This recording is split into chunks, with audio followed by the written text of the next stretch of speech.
নমস্কার বন্ধুরা, সবাই কেমন আছে?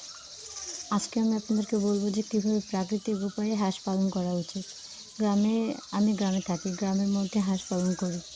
গ্রামে হাঁস মুরগি পালনের বাংলাদেশের গ্রামীণ অর্থনীতিতে একটি লাভজনক ও টেকসই উদ্যোগ হিসেবে বর্তমানে বিবেচিত হয়েছে। এটি কম খরচে শুরু করা যায় এবং পরিবারের পুষ্টি ও আয়ের উৎস হতে পারে।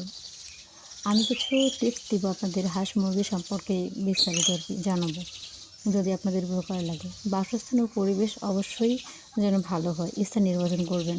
উঁচু ও শুকনো বাতাস চলাচলযোগ্য স্থান বেছে নিন। জমি যেন বন্যায় ডুবে না যায় এবং জলাবদ্ধ না থাকে। বাসস্থানের গঠন এমন করুন, সেটার মেঝে পাকা করুন এবং শুকনো কাঠের গুঁড়ো বা চালের কুচি দিয়ে এটা তৈরি করুন। এটি জীবাণুমুক্ত রাখতে প্রতি সপ্তাহে চুন মেশানো উচিত।